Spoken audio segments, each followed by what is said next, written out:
안녕하세요, 소리샘입니다. 오늘은 별거 없지만 별거 있는 식사 시간 지도하기를 준비했어요. 식사 시간만 되면 돌아다니는 아이, 밥 먹다가 이야기하는 아이, 느리게 먹는 아이, 편식이 심한 아이 등등. 제가 지금 언급한 아이들 교실에 꼭 한 명씩은 있죠? 정말 신기한 게 매년 새로운 아이들을 만나지만 이런 특징을 가진 아이들이 꼭 있는 것 같아요. 그러다 보니 교사가 밥을 먹을 새도 없이 이리저리 다니며 지도해야 되는 경우가 생기게 되죠.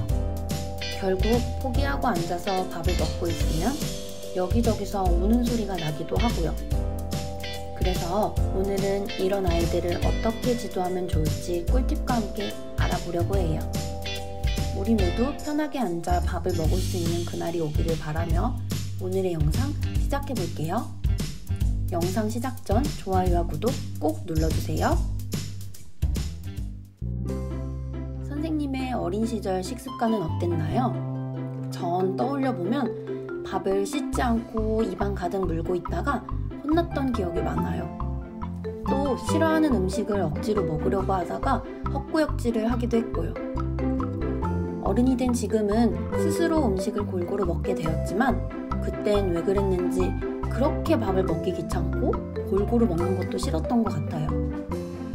선생님들도 비슷하지 않으신가요? 아마 우리 아이들도 선생님의 어린 시절처럼 잠깐 지나가듯이 나타나는 행동일 거라고 생각돼요.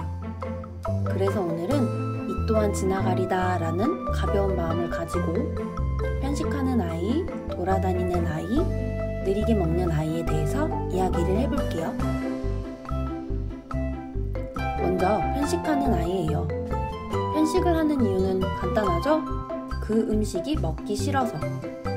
제가 알아보니 아이들이 음식을 먹기 싫어하는 이유는 다양하더라고요. 익숙하지 않아서, 식감이 싫어서, 맛이 없어서 등등. 이렇게 타당한 이유가 있는데 꼭 먹여야 할까요? 정답은 예스입니다. 더 정확히 말하자면 먹어볼 수 있는 기회를 많이 주어야 된다입니다. 영유아기는 영양소를 골고루 섭취해 신체 발달을 이루고 다양한 경험을 해야 하는 시기이기 때문에 긍정적인 분위기와 자발적인 태도로 새로운 음식을 접해볼 수 있도록 기회를 제공해야 해요. 그렇다면 어떻게 긍정적인 분위기와 자발적인 태도를 형성할 수 있을까요?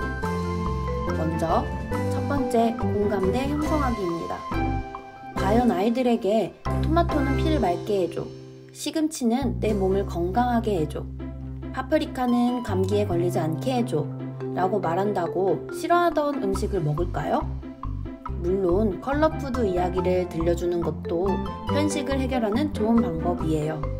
하지만 그 이전에 교사의 이야기를 들려주는 것은 어떨까요? 사실은 선생님도 당근을 엄청 싫어했어. 그런데 한번 먹어봤더니 조금 냄새는 나는데 아삭아삭해서 맛있더라고. 이렇게 아이들에게 교사도 다르지 않음을 이야기하며 어렸을 때 편식했던 이야기도 들려주면서 공감대를 형성하는 거예요. 이때부터 아이들은 음식을 먹어볼까 말까 하는 고민이 조금씩 생긴답니다. 두 번째, 권유하기입니다. 공감대를 형성했다면 아이에게 권유를 해보는 거예요. 권유 방법은 다양한데 제가 가지고 있는 꿀팁을 알려드릴게요. 앞서 이야기한 컬러푸드 이야기를 해주어도 좋고, 식단표를 보며 오늘 어떤 반찬이 나오는지 알아보기, 한 가지 반찬을 용기 내어서 먹어보기, 친구들과 함께 한 가지 반찬 먹어보기, 색깔 반찬 먹어보기 등등이 있답니다. 이 외에도 아이와 이야기를 나누면서 한 가지씩 도전해볼 수 있도록 하는 방법들을 직접 찾아보는 것도 좋습니다. 세 번째, 시도하기입니다. 권유를 해서 아이가 시도를 했다면 격려하기 전에 꼭 이야기해주세요. 바로 맛과 식감에 대한 이야기 나누기입니다. 아이가 느낀 그대로를 직접 표현할 수 있는 기회를 주는 거예요. 먹어보니 어떤 맛이 났어? 어떤 음식과 비슷한 것 같아? 선생님은 두부를 먹을 때 젤리를 먹는 것 같았는데 너도 그랬니? 등등 아이와 함께 맛과 식감에 대해 자주 이야기를 나누면 아이는 음식을 먹는 과정 자체를 즐거워하게 된답니다. 네 번째, 격려하기입니다. 시도를 하고 이야기를 나누었다면 아이의 용기와 행동에 박수를 보내며 격려해주는 것이에요. 잘했어 라고 하기보다 오늘 소리가 용기 내어서 오이도 먹어보고 향기가 난다고도 이야기해 주어서 선생님은 정말 기뻐. 다음에도 오늘처럼 용기 내어서 또 먹어볼까? 라고 과정을 짚어가며 이야기를 나누어 준다면 더 좋겠죠? 다음은 돌아다니는 아이예요.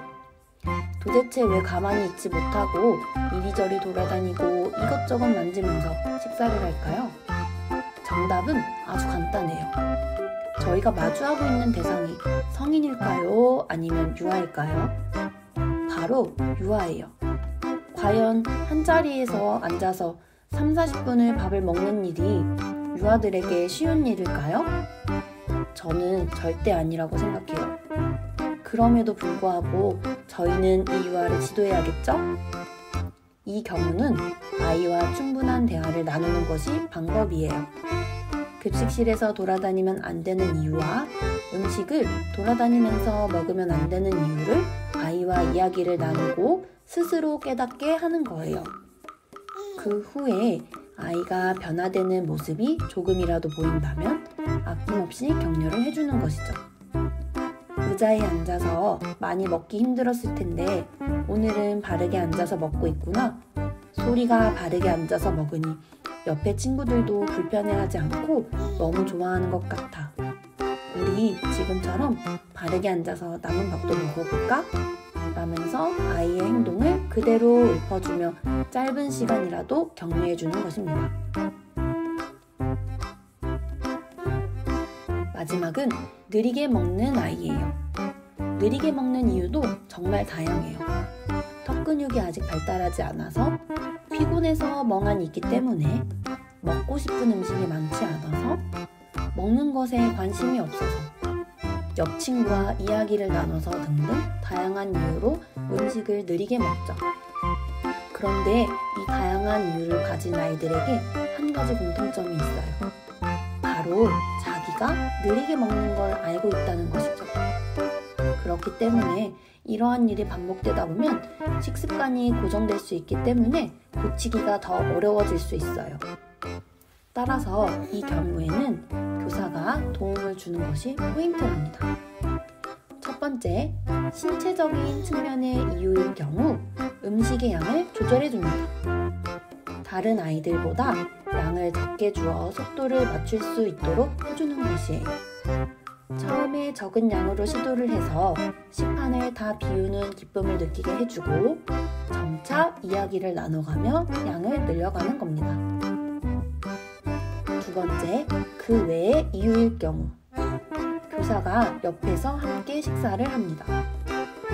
교사의 옆에 앉아서 오늘의 음식들에 대해 이야기를 나누어가며 먹다 보면 어느새 깨끗이 비운 식판을 볼 수 있어요. 이때 중요한 점은 아이가 스스로 해냈다는 점을 콕 집어 격려해 주는 것입니다. 오늘 소리가 선생님 도움 없이 스스로 밥을 먹어서 너무 기뻐. 소리가 친구들과 이야기하지 않고 먹으니 다른 친구들과 같은 시간에 식사를 마쳤네. 소리의 기분이 어떤지 너무 궁금해. 라고 이야기를 나누어 부지런히 먹는 습관을 가질 수 있도록 해줍니다. 이렇게 식사시간 지도하기 편도 끝이 났어요. 제가 지도하는 방법을 알려드렸는데 선생님들에게도 많은 도움이 되었으면 좋겠습니다. 영상을 보시고 궁금하신 점이 있으면 언제든지 이야기해주세요. 댓글, 인스타, 오픈톡 모두 열려 있습니다.